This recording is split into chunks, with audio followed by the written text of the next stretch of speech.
Hey, this is Jake with Avi-on.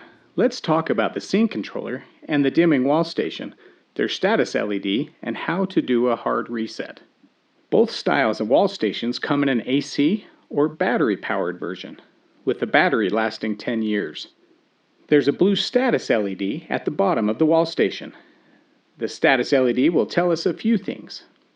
If it blinks on and off several times, then the wall station is not part of a project. If it only stays lit up when pressing a button, then it is already added to a project.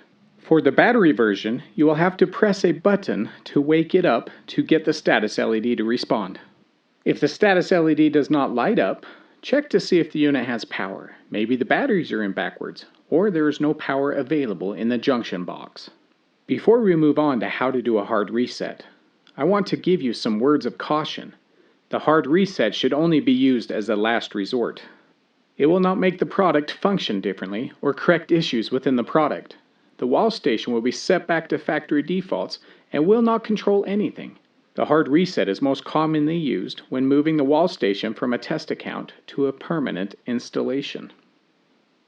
To hard reset the wall station, do the following button press sequence: 6 presses on the top button, 6 presses on the bottom button, 6 presses on the top button in half-second intervals. Once the reset is complete, wait 10 seconds and you will see the blue status LED stay solid. You can validate that it has been reset with the status LED or see if it's available to be added in the app.